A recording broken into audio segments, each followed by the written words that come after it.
दुनिया का सबसे खतरनाक डिक्टेटर आखिर कैसे राज करता है अपने मुल्क पर। नॉर्थ कोरिया में आम लोगों की जिंदगी कैसे गुजरती है, ये सोचने में भी आपको घुटन महसूस होगी। यहाँ की हुकूमत की हमेशा यही कोशिश रहती है कि लोगों के हर पर्सनल एस्पेक्ट पे उनका कंट्रोल किया जा सके। कौन कहाँ रहेगा, कहाँ पढ़ेगा और क्या काम करेगा, ये सब उनकी हुकूमत डिसाइड करती है। कैसी कटिंग करवानी है, कैसे कपड़े पहनने हैं, कैसी फिल्में देखनी है, ये सब आप वहाँ की सरकार बताती है। एक रैंडम टाइम पे आपके फोन का ऑपरेटिंग सिस्टम एक स्क्रीनशॉट लेता है और गवर्नमेंट को भेज देता है, ताकि उन्हें हमेशा पता चल सके कि आप अपने फोन पे क्या देख रहे हो। अगर क्राइम दादा ने किया है तो सजा पोते तक को भुगतनी पड़ती है। ये गिल्ट बाय एसोसिएशन का कानून लागू होता है। इसीलिए घर का एक फर्द बाकियों को शक की नजर से देखता है। एक भाई अपने भाई से, एक बाप अपने बेटे से खुलकर बात तक नहीं कर सकता। इस सब के बावजूद किम जोंग उन पिछले कुछ सालों से पकड़ कमजोर होती जा रही है। एक साइलेंट रेवोल्यूशन देखने को मिल रही है जिसे चला रही है नॉर्थ कोरिया की औरतें। सन 1981 नॉर्थ कोरिया के प्रिजन कैंप नंबर 14 में एक प्रेग्नेंट औरत, इस औरत का जेल में ही बच्चा पैदा होता है। अपने बच्चे का नाम रखती है शिन डोंग यक और ये लड़का जेल में ही बड़ा होता है। असल में बात दरअसल ये है कि नॉर्थ कोरिया की सरकार गिल्ट बाय एसोसिएशन के कॉन्सेप्ट को मानती है कि अगर कोई शख्स पॉलिटिकल क्राइम करता है तो उसकी पूरी फैमिली को जेल में डाल दिया जाता है। एक इंसान की गलती की सजा 3 जनरेशन को भुगतनी पड़ती है, यानी दादा ने अगर कोई क्राइम किया है तो पोता भी जेल में जाएगा। इसीलिए शिनडोंग भी जेल में बड़ा हुआ, क्योंकि नॉर्थ कोरिया की सरकार का मानना था कि उसका खून भी गंदा हो चुका है। जेल में उसका बचपन बहुत ही बुरे हालात में गुजरा। उसे खाने में सिर्फ मक्की का दलिया दिया जाता था। वो जिंदा रहने के लिए घास और चूहे खाने लगता था। इस प्रिजन कैंप में करीब 20,000 कैदी थे। कैंप के रूल बहुत ही सिंपल थे। अगर आप भागने की कोशिश करोगे तो सीधे गोली मार दी जाएगी। और अगर आप किसी दूसरे को भागने की बात करते हुए सुनते हो और रिपोर्ट नहीं करते, वो आपको भी मार दिया जाएगा। एक दिन जब शिनडोंग 13 साल की उम्र का हो गया था तो उसने अपनी माँ और अपने भाई को जेल से भागने का प्लान करते हुए सुन लिया। उसे ज्यादा समझ नहीं थी, वो छोटा था, भूखा था, तो उसने जाके ये बात गार्ड को बता दी, सिर्फ इस उम्मीद में कि गार्ड उसे थोड़ा ज्यादा खाना दे देंगे। इसके 7 महीनों बाद सभी कैदियों को ग्राउंड में इकट्ठा किया जाता है और शिनडोंग को सब कैदियों के सामने खड़ा कर दिया जाता है और उसकी आंखों के सामने प्रिजन गार्ड उसकी माँ को फांसी पर चढ़ा देते हैं और उसके भाई को गोलियों से मार देते हैं। और ये सब शिनडोंग को देखने के लिए मजबूर किया जाता है और इसके बाद 6 महीने तक उसका बेरहमी से टॉर्चर भी किया जाता है। साल 2005, 23 साल की उम्र में शिनडोंग खुद इस प्रिजन कैंप से भागने की कोशिश करता है और किस्मत से वो भागने में सक्सेस हो जाता है। गार्ड्स की नजरों से बचते हुए ये नॉर्थ कोरिया से चाइना पहुंच जाता है, फिर चाइना से ये साउथ कोरिया चला जाता है और यही वजह है कि इसकी कहानी दुनिया को पता चल पाती है। आगे चलकर शिन ह्यूमन राइट एडवोकेट बनता है और इसकी आवाज यूनाइटेड नेशन तक पहुंचती है और इस पर बहुत ही फेमस किताब लिखी जाती है, escape from camp 14। In the Bible, you read about heaven and hell, and where in hell, those have to live amongst the flames. That's what the prison camp was like. That's what Shin जैसी survival कहानियों की बिना पर आइए समझते हैं आज की इस वीडियो में कि नॉर्थ कोरिया में एक्चुअली में लाइफ दिखती कैसी है, आम लोगों की जिंदगियां कैसे गुजरती हैं दुनिया की सबसे खौफनाक डिक्टेटरशिप में। नॉर्थ कोरिया की पॉपुलेशन करीब 2.5 करोड़ लोगों की है। अगर आप इसे नक्शे पर देखोगे तो ये जस्ट साउथ कोरिया के ऊपर है। इसके वेस्ट में चाइना जैसा बड़ा कंट्री।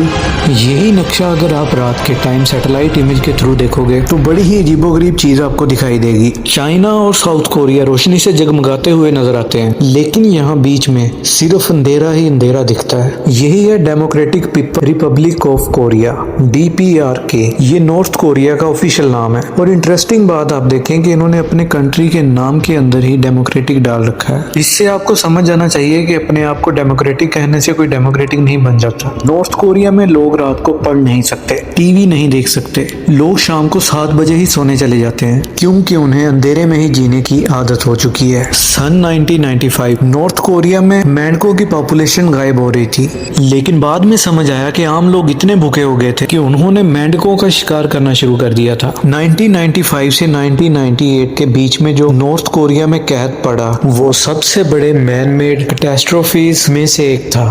कितने लोगों की भूख से मौत हुई ये नंबर कभी सामने नहीं आए, लेकिन 5 से 20 लाख तक लोग इसमें मारे गए, ये अंदाजा लगाया जाता है। और इंटरेस्टिंग बात यह है कि नॉर्थ कोरिया की हालत हमेशा ऐसी नहीं थी। एक टाइम था जब नॉर्थ कोरिया साउथ कोरिया से बेहतर हुआ करता था। सन 1980 में पर कैपिटा जीडीपी के मामले में नॉर्थ कोरिया इंडिया और चाइना से आगे था। यहाँ सबको free health care, eating, housing और ट्रांसपोर्ट जैसी सहूलियत फ्री में दी जाती थी। 1950 से लेकर 1980 तक नॉर्थ कोरिया का कैपिटा ग्रोथ हर साल 4.5% तक बढ़ता था। लेकिन मुश्किलें शुरू हुई 90s के टाइम पे, जब सोवियत यूनियन टूट के बिखर गया। सोवियत यूनियन नॉर्थ कोरिया को सस्ता खाना और तेल देता था। यूएसएसआर के कोलैप्स होने के बाद नॉर्थ कोरिया की इकोनॉमी बुरे तरीके से क्रैश कर गई।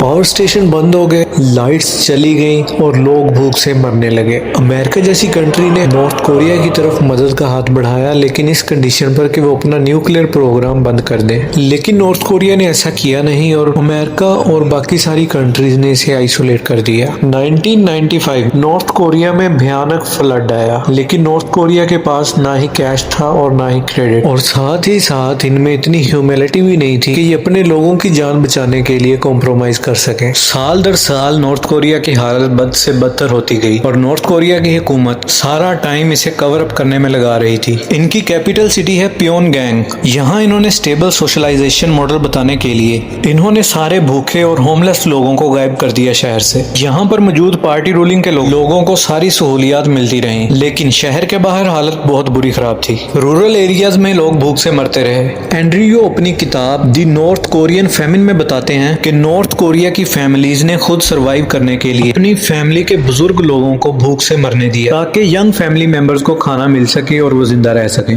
बहुत से ग्रैंड पेरेंट्स ने तो अपनी मर्जी से खुद को भूख से मरने दिया ताकि उनके बच्चे जी सकें। ये सब इसलिए हो रहा था क्योंकि नॉर्थ कोरिया में बहुत ही टाइटली डिक्टेटरशिप थी, एक टोटलिटेरियन डिक्टेटरशिप। जब सेकेंड वर्ल्ड वॉर में अमेरिका, ब्रिटेन और सोवियत यूनियन ने मिलकर साथ में जापान और जर्मनी जैसे मुल्कों को हराया, जापान का कब्जा इस कोरियन पेनिनसुला से उठा, तो अमेरिका और सोवियत यूनियन ने इस मुल्क को दो हिस्सों में बांटने का फैसला किया। नॉर्थ वाला सोवियत यूनियन के इन्फ्लुएंस में रहेगा और साउथ वाला अमेरिका के इन्फ्लुएंस में। यही चीज उन्होंने जर्मनी के साथ भी करी थी। सेकेंड वर्ल्ड वॉर में हिटलर को हराने के बाद जर्मनी को भी दो हिस्सों में बांट दिया था, ईस्ट जर्मनी सोवियत यूनियन के इन्फ्लुएंस में और वेस्ट जर्मनी अमेरिका के इन्फ्लुएंस में। अब क्योंकि नॉर्थ कोरिया में सोवियत यूनियन का इन्फ्लुएंस था, तो वही सोच यहाँ देखने को मिली। ये एक कम्युनिस्ट स्टेट बना। जापान से लड़ने वाले गोरिल्ला लीडर किम इल सुंग नॉर्थ कोरिया के पहले सुप्रीम लीडर बने।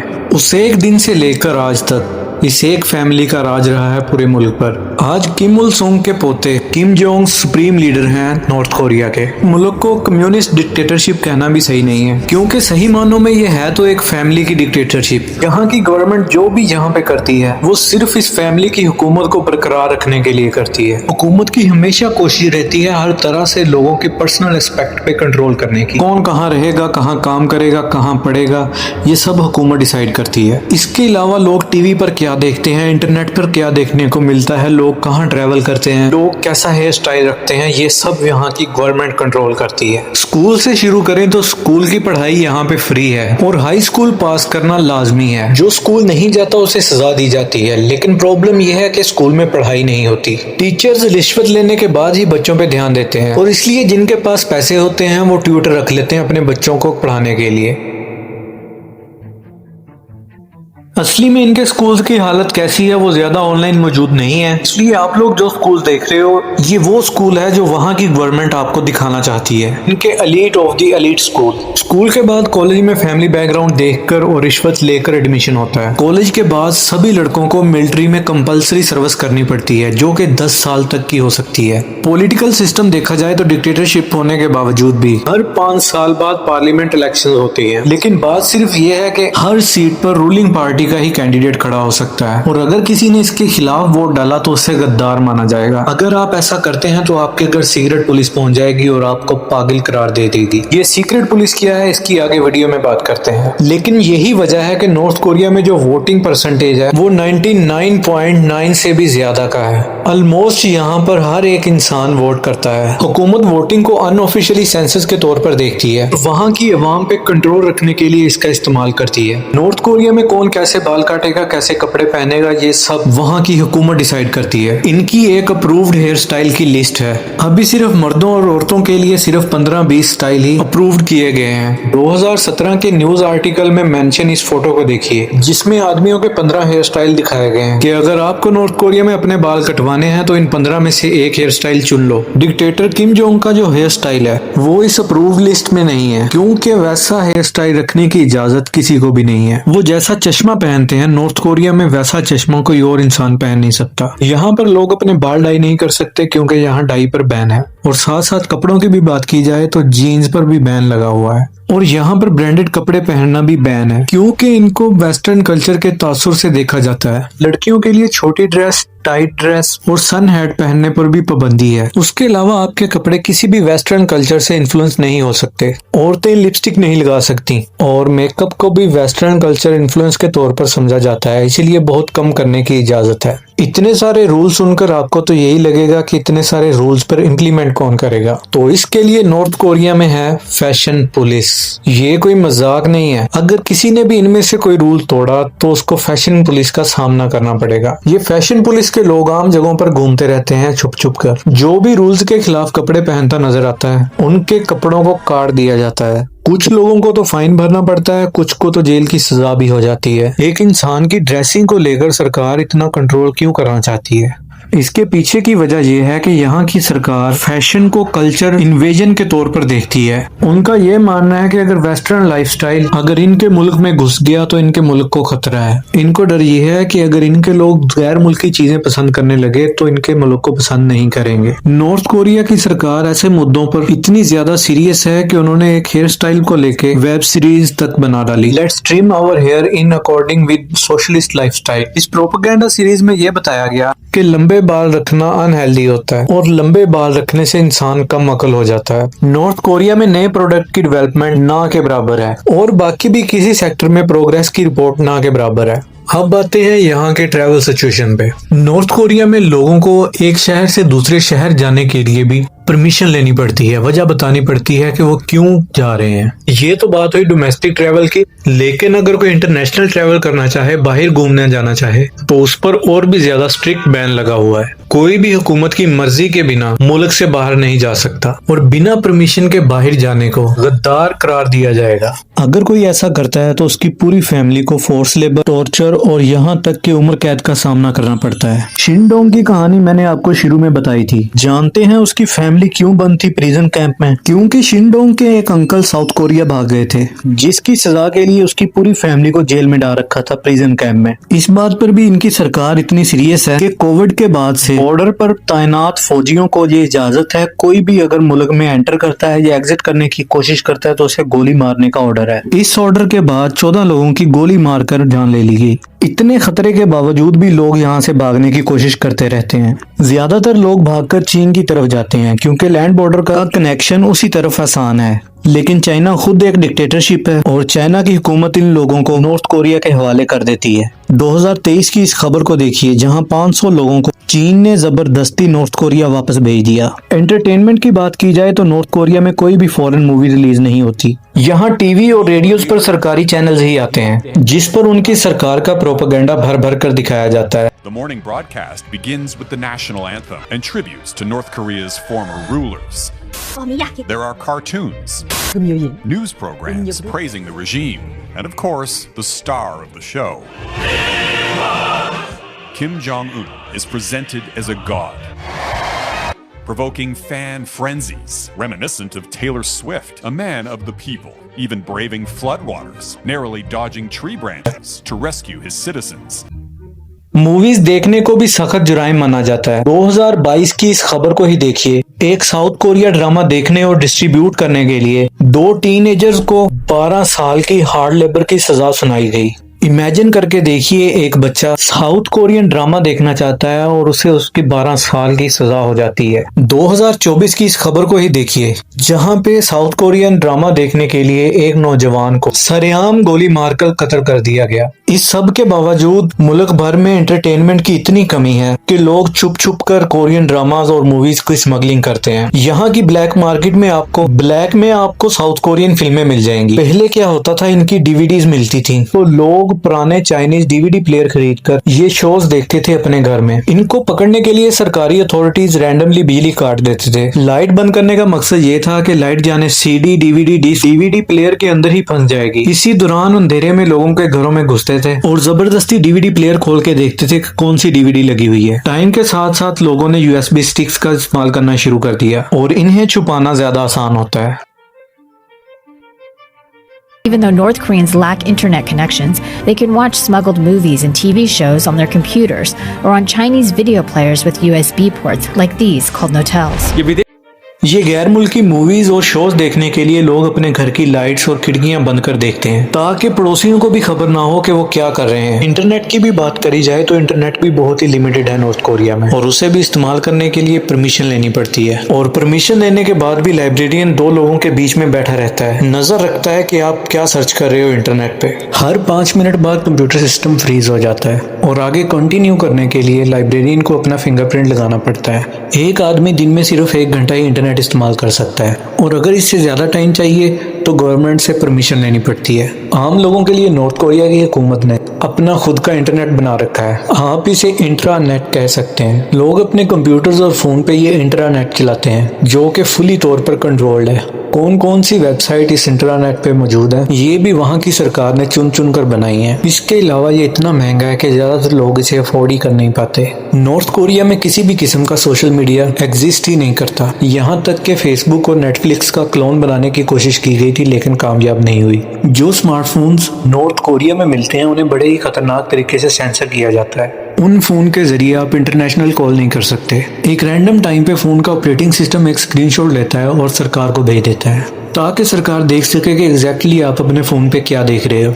इसके अलावा इन स्मार्टफोन्स में कोडिंग इस तरीके से करी गई है कि सिर्फ गवर्नमेंट अप्रूव्ड कंटेंट दिखे और मोबाइल फोन में एप्लीकेशन इंस्टॉल करने के लिए कोई ऐप स्टोर नहीं है। उसके लिए भी लोगों को फिजिकल स्टोर जाना पड़ता है। इमेजिन कर सकते हैं आप लोग कि कैसी घुटन में ये लोग अपनी जिंदगी जी रहे होंगे। रिलीजन की बात करी जाए तो नॉर्थ कोरिया ऑफिशियली एथिस्ट मुल्क है। यहाँ पे लोगों को किसी भी मजहब की प्रैक्टिस या इबादत करने की आज़ादी नहीं है और इसकी सजा भी मौत हो सकती है।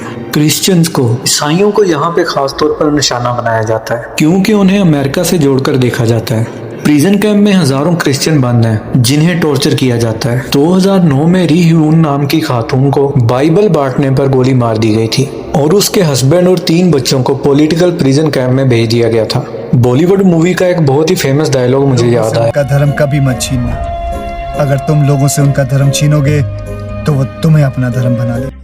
नॉर्थ कोरिया में किम फैमिली खुद एक रिलीजन बन गया है। खास तौर पर नॉर्थ कोरिया के पहले सुप्रीम लीडर किम इल सोंग और दूसरे लीडर किम जोंग इल, इन दोनों को देवताओं की तरह पूजा जाता है। हर घर, स्कूल, ऑफिस और पब्लिक प्लेस पर इन दोनों सुप्रीम लीडर्स की तस्वीरें और मूर्तियां हैं। नॉर्थ कोरिया में आप कहीं भी घूमो, हर तरफ घूमने से आपको यही लगेगा कि ये दोनों सुप्रीम लीडर आपको देख रहे हैं। सीक्रेट पुलिस घर घर जाकर देखती है। अगर आपके घर में इन दोनों की तस्वीरें ना मिली तो आप पर कार्रवाई हो सकती है। लोगों को अपनी जान को खतरे में डालकर भी इन तस्वीरों की हिफाजत करनी होती है और अगर कोई ऐसा नहीं करता तो उस पर कार्रवाई हो सकती है। साल 2020 की खबर है। एक औरत ने अपने जलते घर से इन दोनों सुप्रीम लीडर की तस्वीरों को बचाने की बजाय अपने बच्चों को बचाया तो इस औरत को इन्वेस्टिगेशन का सामना करना पड़ा और हॉस्पिटल में एडमिट इसके 2 बच्चों को दवाइयां तक नहीं दी वहां की हुकूमत ने। एक और केस देखिए। एक आदमी ने बताया कि जब उसके बाप ने अखबार में छपी किम जोंग इल की तस्वीर को गलती से गंदा कर दिया तो उसके बाप को पॉलिटिकल प्रिजन कैंप में भेज दिया गया। नॉर्थ कोरिया में आम लोगों की इकोनॉमिकल कंडीशन बहुत खराब है।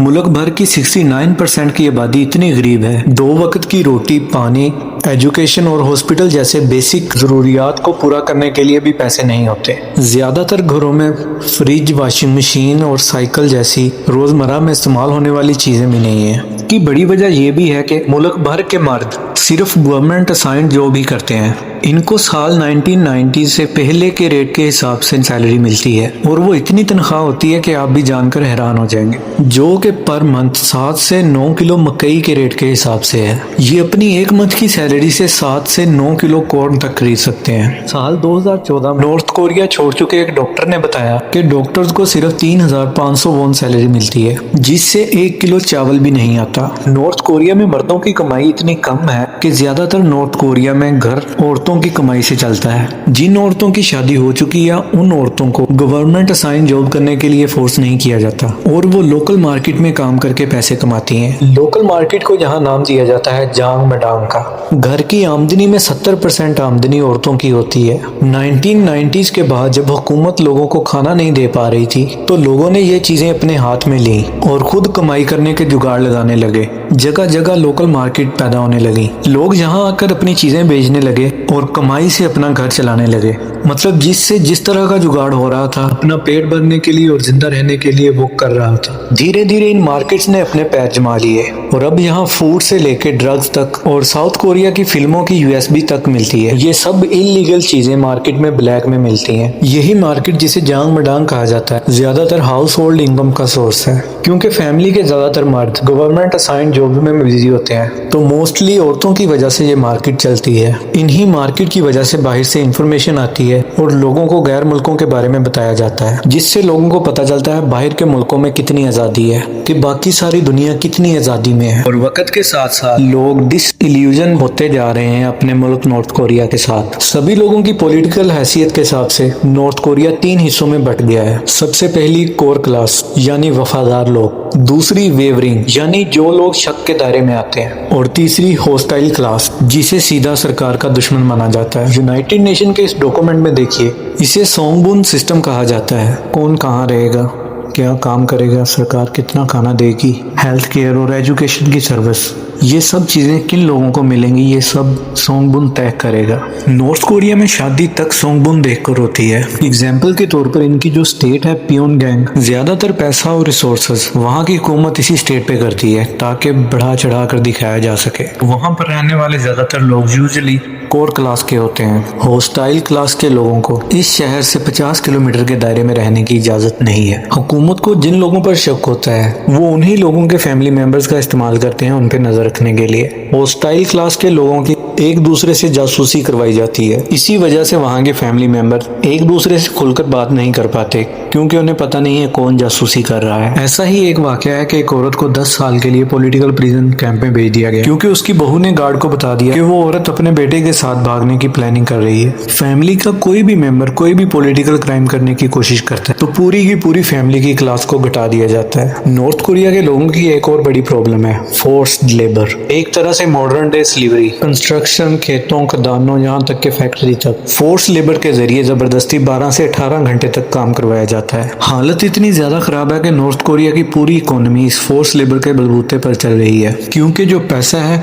वो हथियार बनाने पर खर्च कर दिया जाता है। नॉर्थ कोरिया के कानून के मुताबिक कैदियों से मजदूरी करवा कर उन्हें ठीक किया जाता है और गुनाहगारों को सालों की फोर्स लेबर की सजा दी जाती है। अगर आप एक नॉर्थ कोरियन है और आपने गलती से भी इनके डिक्टेटर के खिलाफ कुछ कर दिया तो ना कि आपके लिए मुश्किल पैदा हो सकती है बल्कि आपकी पूरी फैमिली मुश्किल में पड़ सकती है। यहाँ पे गिल्ट बाय एसोसिएशन का कानून लागू होता है कि अगर किसी भी इंसान ने पॉलिटिकल क्राइम किया है तो उसकी पूरी फैमिली को प्रिजन कैंप में डाल दिया जाता है। फैमिली की 3 जनरेशन तक इन कैंप में रखी जाती है, यानी कि अगर दादा ने कोई क्राइम किया है तो उसकी सजा उसके पोते तक को भुगतनी पड़ेगी। और इन जेल्स की जो कंडीशंस हैं वो आम लोगों से भी बहुत ज्यादा बुरी होती हैं। ज्यून क्योंगिल के अंदाजे से 50 स्क्वायर फीट के एक कमरे में 30 से 40 कैदियों को रखा जाता है और नॉर्थ कोरिया में ऐसे 6 प्रिजनर कैंप हैं जिनमें कैदियों की तादाद 80,000 से लेकर 1,20,000 तक बताई जाती है। यहाँ पे कैदियों को भूखा मारा जाता है। खदानों में 16 से 18 घंटे जबरदस्ती काम करवाया जाता है और बदले में खाना सिर्फ इतना दिया जाता है कि एक कैदी के आसरे पे रहने वाला दूसरा भूख से मर जाता है। लगभग 40% कैदी भूख की वजह से मर जाते हैं। भूख से बचने के लिए अक्सर कैदी घास, चूहे और सांप जैसी चीजों को खाते हैं। वो जमीन पर बिखरे हुए खाने के टुकड़ों को भी नहीं छोड़ते। डॉक्यूमेंट के इस पेज नंबर पर देखिए क्या लिखा है। कुछ कैदी तो पिग्स के चारे को भी खा जाते हैं। हालत इतनी ज्यादा खराब है और ये सब करना अलाउड भी नहीं है। एक केस हुआ था कि एक बच्ची ने गिरा हुआ अनाज का दाना खा लिया तो प्रिजन कैंप के गार्ड ने उसे इतना मारा कि उसकी जान चली गई। प्रिजन कैंप नंबर 15 में एक कैदी को आलू चुराने के जुर्म में बाकी कैदियों के सामने उसे गोली मारकर उसकी जान ले ली गई। भागने की कोशिश करते हुए ज्यादातर कैदी या तो गार्ड्स की गोलियों से मारे जाते हैं या फेंसेस में दौड़ते हुए करंट की वजह से। शिन डोंग, जिसकी मैंने आपको शुरू में कहानी बताई थी, उसका दोस्त भी इसी करंट की वजह से मारा गया था। ये उस दिन की बात है जब एक शाम उन्हें फेंसेस के आसपास लकड़ी इकट्ठी करने को भेजा गया। मौका देखते ही दोनों ने भागने की कोशिश की। शिंग डोंग का दोस्त जो कि आगे था, उसने फेंसेस को पार करने की कोशिश की, लेकिन करंट लगने की वजह से उसकी मौत हो जाती है। बॉडी ने करंट को आगे बढ़ने से रोक दिया और शिंग डोंग उसी वजह से भागने में कामयाब हो सका। फॉर्मर गार्ड म्योंग चुल ने बताया कि गार्ड्स को वॉर या रेवोल्यूशन होने की सूरत में कैंप में मौजूद सभी कैदियों को मारने का हुक्म है, ताकि इन कैंप्स की मौजूदगी के सारे सबूत मिटा दिए जाएं। हिटलर ने भी एक टाइम पे ऐसा ही किया था। 3 मेन वजह है इस डिक्टेटरशिप के पीछे। पहला है क्रूअलिटी, हर छोटे क्राइम के लिए लोगों को मौत की सजा दे देना। लोगों के अंदर इतना डर पैदा कर दिया गया है कि लोग अपनी सरकार के खिलाफ जाने के ख्याल को सोचने तक से डरते हैं। लोग डर के साए में जीते हैं, क्योंकि लोगों ने देखा था कि कैसे किम ने अपने अंकल को मरवा दिया था। इसलिए लोगों को पता है कि ये इंसान किस तरह का बेरहम हो सकता है। लोगों को पता है कि उनमें से अगर किसी एक ने भी कोई गलत काम किया तो उनका पूरा फैमिली प्रिजन कैंप में जाएगा। दूसरी वजह है इनका सोंगबुन 3 क्लास सिस्टम। पूरे मुल्क को 3 जातों पे बांट दिया। सबसे ऊपर वाली जात हमारे वफादार लोग, जैसे ही किसी पर शक हो उसे उठाकर निचली क्लास में फेंक दिया जाता है। जो लोग वफादार हैं उनको इतना खुश रखो कि वो हमेशा हमारी वफादारी करें। और तीसरी वजह भरपूर प्रोपोगेंडा। नॉर्थ कोरिया में लोग बचपन से ही प्रोपोगेंडा का शिकार रहे हैं। स्कूल से लेकर कॉलेज तक उन्हें बार बार 100 बार कहानियां सुनाई गई हैं कि कैसे उनके सुप्रीम लीडर भगवान जैसे हैं। ढेरों झूठी कहानियां सुनाई गई हैं जिनकी वजह से इनका ब्रेन वॉश किया गया है। ऐसी ही एक कहानी है कि जब किम जोंग हुकूमत में आए तो लोगों को बताया गया कि उन्होंने सिर्फ 3 साल की उम्र में गन चलाना सीख लिया और 5 साल की उम्र में उन्होंने घुड़सवारी सीख ली थी। कुछ कहानियां और भी हैं जो रियलिस्टिक कैटेगरीज में आ जाती हैं। जैसा कि एक दफा किम योंग के दादा ने किम योंग से एक सेब लाने को कहा तो किम योंग ने अपने दादा से शॉवल मांगा, क्योंकि वो उनके लिए एक सेब की बजाय पूरा ट्री लाना चाहते थे। न्यूज के नाम पे सिर्फ इस मुल्क में सरकारी प्रोपेगेंडा दिखाया जाता है। कोई भी खबर हो उसमें सिर्फ सरकार के गुण गाए जाते हैं, और कुछ भी बाहर की न्यूज दिखानी हो तो हमेशा उसे नेगेटिव तरीके से दिखाया जाता है कि जैसा कि बाहर की दुनिया तो बीमारियों से मर रही है, बाकी दुनिया में तो हालात जैसे बहुत बुरे हैं, लोग करप्शन, डिजास्टर और बड़ी बड़ी बीमारियां झेल रहे हैं। और दूसरी तरफ नॉर्थ कोरिया के लोग बहुत ही ज्यादा खुशहाल हैं, क्योंकि उनके पास किम योंग उन जैसे सुप्रीम लीडर का सहारा है। ऐसी न्यूज की वजह से लोगों का ब्रेन वॉश कर दिया जाता है, जिससे लोगों को कंट्रोल करना आसान हो जाता है। लेकिन कोई भी डिक्टेटरशिप जितनी मर्जी ताकतवर हो, जितनी मर्जी खतरनाक हो, लेकिन हमेशा के लिए नहीं चल सकती।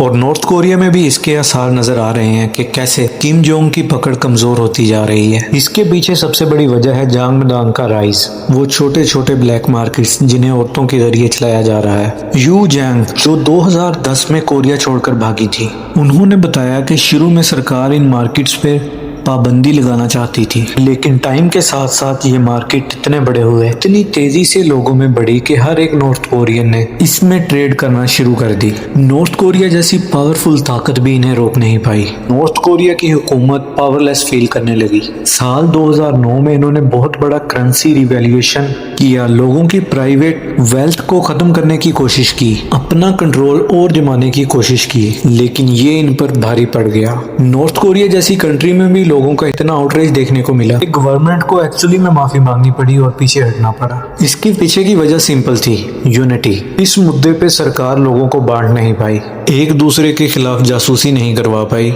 इसीलिए फेल हो गई। इन्हीं मार्केट की वजह से फॉरेन मूवीज का इन्फ्लुएंस नॉर्थ कोरिया में बढ़ा है, जिस प्रोपेगेंडा की वजह से नॉर्थ कोरिया की हुकूमत ने नॉर्थ कोरिया के लोगों को बेवकूफ बना रखा था, वो कांच की तरह टूटकर बिखरता जा रहा है जैसे जैसे लोगों को फॉरेन मीडिया का एक्सपोजर मिल रहा है। ये हैं जू यांग, जिन्होंने साल 2010 में नॉर्थ कोरिया को छोड़ा था। साउथ कोरिया के ड्रामास की वजह से इसका माइंड पूरी तरह से खुल गया। इन्हें एक ऐसी दुनिया देखने को मिली जो इन्होंने कभी इमेजिन भी नहीं करी थी। USB स्टिक्स की वजह से यह काम करना और भी आसान हो गया। 2 इंटरेस्टिंग डेटा पॉइंट्स हैं यहाँ पर। 81% लोग जिन्होंने नॉर्थ कोरिया को छोड़ा उन्हें USB का एक्सेस था, और 98% वो लोग जो USB कैरी कर रहे थे जिनमें नॉर्थ कोरिया की गवर्नमेंट के खिलाफ डेटा था। का। मेजॉरिटी लोगों को धीरे धीरे बाहर की खबरें पता चल पा रही हैं, क्योंकि अब नॉर्थ कोरिया में लोग एक साथ बैठकर इन मार्केट्स में इलीगल एक्टिविटीज एंगेज करते हैं। ये एक नया जरिया बनता जा रहा है लोगों के बीच ट्रस्ट कायम करने का।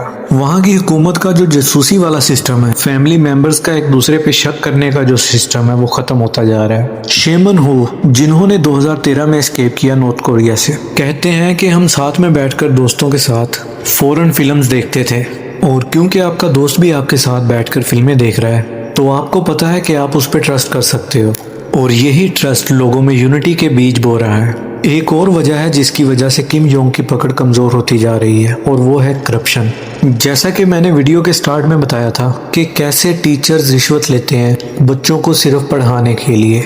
रिश्वत देना एक वे ऑफ लाइफ बन चुका है नॉर्थ कोरिया में। सरकारी ऑफिशियल ऑफिसर्स भी रिश्वत को रिलाई करते हैं अपनी कमाई को बढ़ाने के लिए, और इसका मतलब पता है क्या है? सरकार का जो क्रूलिटी और डिक्टेटरशिप वाला खौफ खत्म हो रहा है लोगों में, कि अगर उन्हें दिखता है कि मैं पैसे दे के ये लीगल चीज़ कर सकता हूँ। ये सारी चीज़ें अभी अपने शुरुआती सालों में हैं, और मुझे उम्मीद है कि आने वाले 10 से 20 सालों में एक पॉजिटिव खबर देखने को मिलेगी नॉर्थ कोरिया के रिगार्डिंग। हर एक डिक्टेटर, हर एक तानाशाह अपनी तबाही के बीज इस तरह से बोता है। बाकी ये वीडियो हम सब के लिए एक लेसन है कि आज़ादी की क्या इंपॉर्टेंस है। कभी भी किसी भी पॉलिटिशियन के लिए या किसी भी पॉलिटिकल पार्टी के लिए अपने ही मुल्क के लोगों के खिलाफ मत होना। हर मुल्क की अवाम की यूनिटी हर पॉलिटिकल पार्टी से ज़्यादा इम्पोर्टेंट है। उम्मीद करता हूँ आपको वीडियो पसंद आई होगी। इसी के साथ मुझे दीजिए इजाज़त। Good bye.